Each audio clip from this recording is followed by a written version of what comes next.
অহাকালি মই অসমৰ জিলা উপায়ুক্তসকলক মাতিছোঁ। 15 ছেপ্টেম্বৰত আমাৰ প্ৰথমটো ৰিক্ৰুইটমেণ্টৰ পৰীক্ষা আৰম্ভ হ'ব। 11 লাখ প্ৰাৰ্থী। পৰীক্ষা পতা সহজ নহয়। যোৱাবাৰ প্ৰাৰ্থী কম আছিল কাৰণে চেণ্টাৰ কম আছিল। এইবাৰ চেণ্টাৰো বহুত, প্ৰত্যাহ্বানো বহুত। কালিৰ পৰা আমি প্ৰস্তুতি কৰিম যাতে পৰীক্ষা সুন্দৰ কৰি হয় আৰু পৰীক্ষা আমি যাতে সফলতাৰে পাৰ কৰিব পাৰোঁ। পৰীক্ষাত নকল কৰা বা পৰীক্ষাত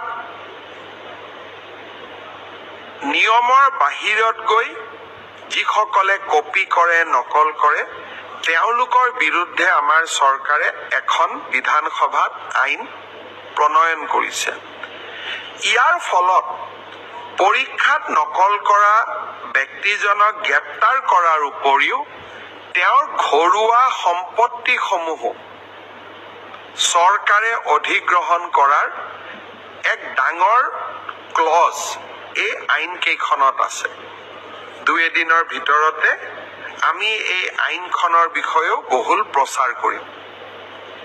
মই আশা কৰিম মেধাৰ ভিত্তিত নিযুক্তি। বহুতে কয় মোৰ মেৰিট আছে কাৰণে মই চাকৰি পালোঁ। বহুত এতিয়া ফেশ্বনো এটা আছে যে আমি বিজেপিক কিয় ভোট দিব লাগে, আমিতো মেৰিট আছে কাৰণে চাকৰি পালোঁ। মই এটাই কথা ক'ম, মেৰিট আৰু মেৰিটৰ ভিত্তিত পৰীক্ষা পাতা এই পংকিলতাৰে ভৰা সমাজত ইমান সহজ নহয়।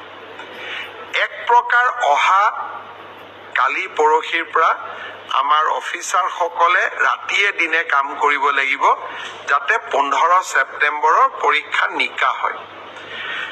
কিন্তু মুখ্যমন্ত্ৰী বা আন মন্ত্ৰীসকলে যদি বিচাৰে পৰীক্ষা নিকা হ'ব নালাগে, মোৰ মানুহে চাকৰি পাওক, তেতিয়াহ'লে সকলো কথা সহজ। 7ৰ বিপৰীতে গৈ আমি কাম কৰিছোঁ। পৰীক্ষা নিকা হওক, আমাৰ মানুহে পাওক নাপাওক, মেধাৰ ভিত্তিত চাকৰি হওক।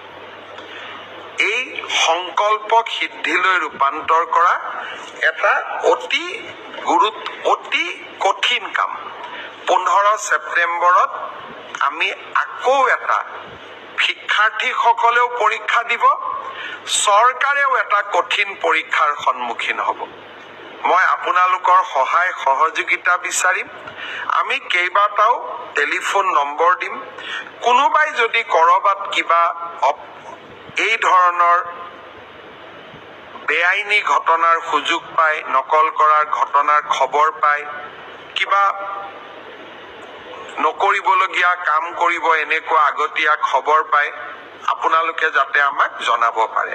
15 ছেপ্টেম্বৰৰ পৰীক্ষাটো চৰকাৰে নহয়, অসমবাসীয়ে লগ লাগি আমি সুন্দৰ কৰি পালন কৰিব লাগিব। আজি আমি থানা কমিটিসমূহৰ মিটিং পাতিছিলোঁ।